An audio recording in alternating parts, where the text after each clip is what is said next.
täna väga spicy video teile. Täna ma näitan, kuidas me formuleerime oma klientidele võitvaid Facebooki reklaame, millega meie kliendid teenivad 10,000 lisakäivet kuus. Ja ma näitangi setini, kuidas meil see ülesehitus käib, kuidas me leiame need võitvad reklaamid, kuidas me üldse koostame kampaaniaid. Esimese asjana meil on põhi, ehk siis 80% reklaamikampaaniast või reklaamist teeb töö ära creative, ehk siis pilt, galerii või video, mis sul on. Ja siin on paar näidet nagu erinevatest piltidest, galeriidest, videotest, me alati testime kõike, ehk siis me alustamegi põhja testimisega põhimõtteliselt, ehk siis piltide koha pealt, näiteks pilt selle ettevõtte kontorist, pilt selle ettevõtte meeskonnast, before and after 1 näiteks, kus on vertikaalselt pandud 2 nende tehtud tööd kõrvuti, horisontaalselt before and after, pilt tööst, ehk siis lihtsalt sellest tehtud tööst pilt, või siis galerii töödest. See võib olla jagatud ka 2, 3, 4, 5, 6, et valikuid on tõesti väga palju. Siis galerii koha pealt, see on siis see, mida saab nii-öelda scrollida seal Facebookis või Instagramis. Ja tavaliselt meil on galeriina, me kasutame tehtud tööde showcase, ehk siis me erinevaid tehtud töid, ongi erinevad objektid, mis nad on näiteks teinud. Või teine asi, me proovime näidata neid nii-öelda offereid või teenuseid, mis neil on, ehk siis tasuta konsultatsioon näiteks esimese selle peal, seadmete paigaldus teise peal ja akulahendused, ehk siis toome välja selle offeri, pakkumise, mis meil on, kui ka erinevad teenused, mida me pakume. Ja video koha pealt, siin mul ühtegi näidet ei ole, aga iseenesest me kasutame, kui klientidel on, siis me kasutame tavaliselt tehtud töödest videosid, tavaliselt on need droonivideod ja paneme sinna siis AI-ga laseme peale lugeda kas mingi teksti või siis tavaliselt ongi, me laseme AI-l teksti peale lugeda, pluss paneme siis subtiitrid ja näiteks see offer ka suurelt üles. Kui videot ei ole, siis pilt ja galerii toimivad ka väga, väga hästi. Nüüd, kui põhi on välja valitud, eks näiteks testisid kumb töötab kõige paremini, siis tavaliselt me hakkame lisama asju sellele creative'ile peale, mis tõstavad tulemusi. Ja siin on nüüd tõesti, valikuid on super palju. Ainuke asi, mida ma ei soovita teha, on sellist poster või nagu töökuulutuse type reklaami. See tavaliselt, see ei toimi lihtsalt väga hästi, kus lihtsalt tood välja, et näed, me teeme maju, me teeme katuseid ja helista kohe, et saada, ma ei tea, helista kohe, võtta ühendust. Need tavaliselt ei toimi. Meie tavaliselt paneme reklaamide peale kas lihtsalt logo, offer pluss logo, pluss siis valge backdrop siin üles, call to action, näiteks alla, call to action võib ka üleval olla või siis vastupidi, siis hook, kes mu kodule tänava kivid paigaldab, hook 2, mingi teine idee, unistad uuest hoovist, jällegi logo on siin kõrval. Vahepeal me lisame asukoha reklaamile peale, kui see on tähtis näiteks kliendile tõesti, et kindlalt ühes piirkonnas jällegi kvalifitseerime neid, kes ei ole Pärnumaal, eks nad tõenäoliselt ei täida seda ankeeti. Offer 2 näiteks, kui meil oli tasuta hinnapakkumine sinu hoovile, siis nüüd meil on hoopis objektikülastus hinnapakkumine, enne oli 250 €, nüüd on tasuta. Variante on hästi palju, võid panna neid külgepidi, alla, üles, mängida nendega, mängida värvidega, asetustega, et see on kõik testimise küsimus. Pealkirjad, ehk siis kui saadad Facebooki, Instagrami reklaami, siis neil on alati nii-öelda need pealkirjad siin ja see nupp ja neid saab ka siis testida, et milline kõige paremini töötab. Me tavaliselt pealkirjana kasutame pakkumist, ehk siis tasuta konsultatsioon näiteks ja alla paneme sellele teenus pluss asukoht a la katused Harjumaal. Aga neid võib ka näiteks võib muuta, et on hoopis katused Harjumaal on siin ja tasuta konsultatsioon on hoopis siin.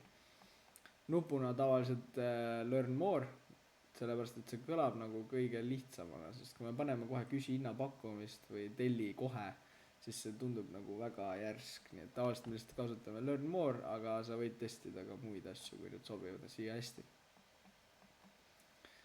Siis siin on teine näide, on pandud hoopis hook siia üles ja alla jälle teenus pluss asukoht, nupp on sama. Siin on pandud social proof, ehk siis põhimõtteliselt mõni review või või näiteks ongi, näed, meil on 17 Google review'd ja ongi see statistika pandud siia, tõstab usaldusväärsust. Teenus pluss asukoht jälle siin, aga neid võib ka omavahel jällegi vahetada ümber. Kolmandaks copy ehk siis põhitekst ühel reklaamil, mis on ka väga tähtis. See on nüüd meie versioon, kuidas me teeme, ehk siis meil on alguses hook, kes laob mu hoovi, näiteks tänavakivid, midagi taolist, midagi, mis kohe, ühesõnaga, et see lihtsalt arusaadav, et see jõuaks kohe nagu klient saaks aru, millest me siin räägime. Tutvustus, mida me teeme, kus me teeme. Müügiargumendid, miks peaks just meid valima. Siis brändi värvid, ehk siis näiteks kui meie kliendi logo on sinine, siis tavaliselt me matchime neid asju ka siin reklaamtekstis. Offer ehk siis pakkumine, mis meil praegu on. Pärnumaal pakume tasuta objekti külastust, hinna pakkumist. Ja kõige lõpus siis call to action. Testimise küsimus, siin jälle saab proovida erinevaid hooke, erinevaid tutvustusi, erinevaid müügiargumente, erinevaid call to action'eid, hästi palju variante.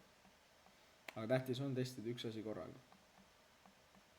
Ja ma pigem alustaks ka võitva creative'i leidmisest, sest creative toob enamasti tulemused sisse. Siis jällegi hook, kutsume välja see sihtrühma, näiteks kes meil on Eesti koduomanikud, hook 2, ehk siis ala jälle, kui sul on kõrini, valukoht. Siis müügiargumendid, miks peaks just meid valima või seda lahendust valima. Social proof, tavaliselt testimonial jälle, või mida rohkem neid on, seda parem. Call to action 1, ehk siis täida ära ankeet. Call to action 2, vajuta selle nupule peale.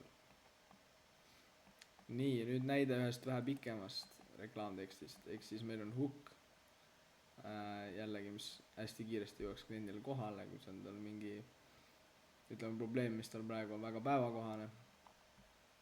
Hook 2, kus sul on kopp ees vana mööbli vaatamisest või läks midagi hiljuti katki. Siis teenused, siin me tõime näiteks need sellepärast välja, sest klient ei taha näiteks katusetöid kindlasti saada, nii et me toome välja tööd, mida nad teevad. Müügiargumendid, me oleme pühendunud personaalse lähenemisega, 20 aastat kogemust, peame kinni lubadustest, lühike tööde järjekord. Social proof, ehk siis hästi palju testimoniale, mida rohkem, seda uhkem. Ja lõpuks siis jälle call to action, ehk siis vajuta reklaamile, et päringuga alustada. Ja ütlen eos ära, et need tehtud tööd ja pildid töötavad väga hästi. Kui panna õige pealkiri peale, siis et päringuid saada, siis need on väga tõhusad. Nii, ja viimaseks ankeet. Tavaliselt meil ankeedi peal on pealkiri ja call to action kohe all, ehk siis täida ankeet. Tavaliselt 1-3 kvalifitseerivat küsimust, vahepeal rohkem, vahepeal vähem, oleneb kui palju vaja on. Ja kui väga me tahame klienti kvalifitseerida. Ja siia võib valik vastuste asemel panna ka küsimuse, kuhu saab lihtsalt kirjutada. Näiteks millised töid sa soovid ja siis klient kirjutab, millised töid ta soovib, näiteks. Siis küsimuste ideed, neid saab nii-öelda siis igasse erinevasse niši ümber, need on nagu ehitusel, et vali projekti tüüp, millises etapis on projekt. Need on kõik ehitusega seotud küsimused, aga põhimõtteliselt neid sammu saab ka formuleerida mingisse teise niši küsimusi. Kontaktandmed, Facebook täidab need kõik automaatselt sinu eest ära, tavaliselt. Kui ütleme, telefoninumbrit ja statistika läheb kehvaks, ehk siis ei saa inimesi üldse kätte kogu aeg mingi vale number, siis tasuks panna eraldi küsimus, et mis su telefoninumber on niimoodi, et klient ise peab selle sisse trükkima telefoni. Siis privaatsuspoliitika, et kui kliendil ei ole veel privaatsuspoliitikat, siis kindlasti tehke oma kliendile privaatsuspoliitika. Ja tehke näiteks mingi lihtne veebileht lihtsalt, kus on see olemas ja pange see siia. Lihtsalt, et tulevikus mingi jamasid vältida. Ja lõpuks siis tänavapäring on edukalt saadetud, võtame ühendust ja lõpus jälle saab panna lingi näiteks kliendi veebilehele. Nii lihtne see ongi, me testime kogu aeg edasi-tagasi, mis kõige parem töötab, alustame creative'ist, hakkame teksti testima järjest väiksemaks. nagu nende asjadega lähme. Natuke asju ka, et jah, 10-15 euri päev, siis on mõistlik panna 3-4 reklaami, iga 5-7 päeva tagant testimine või optimeerimine, uute versioonide tegemine. Eelarve 15-25 euri päev, tavaliselt 4-5 reklaami, 25-40 euri, 5-7 reklaami. Ja jällegi testimine 5-7 päeva on hea aeg. Alustame asetusest, siis vaatame, milline pilt kõige paremini toimib, vaatame, millised pealkirjad toimib kõige paremini ja lihtsalt kordame seda sama asja kogu aeg. Ja nagu ma ütlesin enne, siis see creative või pilt, ütleme, siis teeb suurem osa tööst, et prioriteet on kindlasti seda optimeerida, eriti kui tulemused ei ole sellised, millised võib-olla, mida te olete tahtnud. Et siis peaks alustama kogu aeg creative'i optimeerimisest.